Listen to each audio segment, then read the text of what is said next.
कभी स्वर्ण आयोग ने करा ही नहीं। तो हम चाहते हैं कि स्वर्ण आयोग क्रियाशील हो ताकि जो गरीब बच्चे हैं उनके हित के बारे में उसकी है। राज्य कर्मचारी आयोगों की सिफारिश, जिसमें कर्मचारी की रिटायरमेंट आयु 65 वर्ष करने को कहा गया है। किसी भी परिस्थिति में अब कर्मचारियों की रिटायरमेंट आयु नहीं बढ़ाई जाए ताकि प्रदेश में बढ़ती बेरोजगारी पर अंकुश लगाया जा सके, युवाओं को अधिक अवसर दिए जाए। खाली उनके कहने मात्र से नहीं हो जाएगा कि हमने 260 साल से 62 कर दिए, 62 से 65 कर देंगे तो अपने को लग रहा है कि इनको पास पैसे देने के नहीं है। अरे देने के नहीं, वो यदि रिटायरमेंट नहीं लेंगे तो नए लड़के लगेंगे कैसे?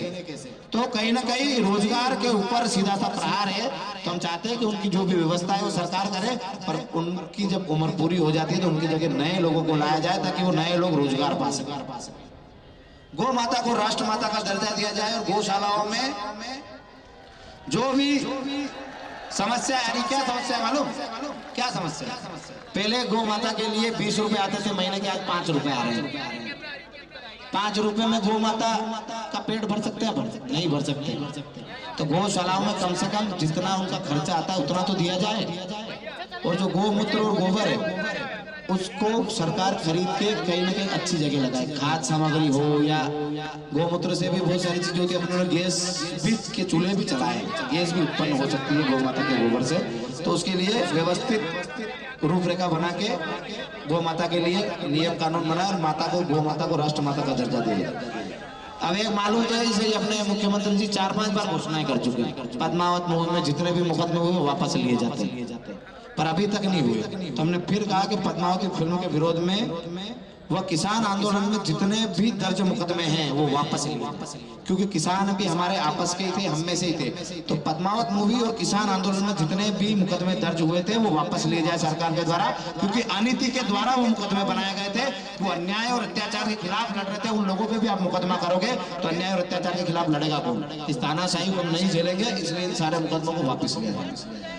मध्य प्रदेश की भर्तियों में जहां के युवाओं को ही प्राथमिकता दी जाए, अन्य राज्यों के अभ्यर्थियों को कोटा सीमित किया जाए। जैसे कि कहीं भी सरकारी वैकेंसी निकलती है तो हर राज्य में अलग अलग कोटा निर्धारित है, हमारे यहाँ कोई कोटा निर्धारित नहीं। तो हम ये चाहते हैं कि मध्य प्रदेश के जो राज्य के युवा हैं उनको प्राथमिकता दे और एक कोटा सेट करे कि हर राज्य का अलग अलग कोटा, इतने से इतने लोगों को मिलेंगे। हमें ये नहीं है कि कोई दूसरे राज्य का आके नौकरी नहीं करे, पर कोटा तय हो कि इतने लोग यहाँ करेंगे, बाकी के लोगों को, यहीं के लोगों को रोजगार मिलेगा। ये हर राज्य में पहले से है, हमारे यहाँ नहीं।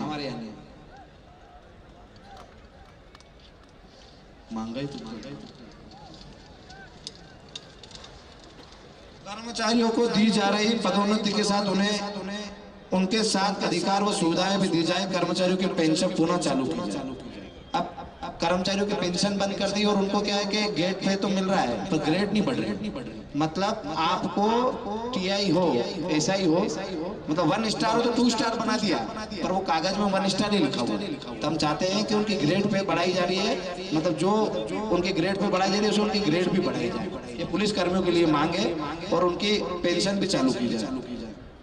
नहीं, ये सभी कर्मचारियों के लिए पदोन्नति में। तो ये पुलिस वालों के लिए जैसे उनको अधिकार नहीं मिल रहे वैसे इनको भी नहीं मिल रहे। पुलिस विभाग में आरक्षकों की वेतन विसंगति को दूर कर 2400 ग्रेड पे लागू की जाए एवं प्रदेश के होमगार्ड सैनिकों को भी पुलिस कर्मियों की तरह ही वेतन और भत्ते प्रदान किए जाए।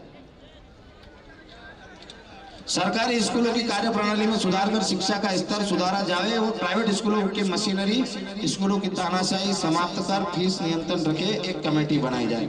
इसको आपको विस्तार से सुनना पड़ेगा, समझना पड़ेगा, क्योंकि ये बहुत बड़ा मुद्दा है। जैसे कि हमने कहा कि सरकारी स्कूलों की कार्य प्रणाली सुधारी जाए। अब सरकारी स्कूलों में बच्चे जाते हैं 20, 25, 10। यदि आपके गांव में आपका सरकारी स्कूल अच्छा होगा, प्राइवेट से बेहतर होगा, तो आप आपके बच्चों को कहाँ पढ़ाओगे? सरकारी स्कूल में, प्राइवेट में पढ़ाना थोड़ी भेजोगे। तो हम ये चाहते हैं कि उसकी व्यवस्था अच्छी हो। व्यवस्था अच्छी कैसे होगी? वहाँ अच्छे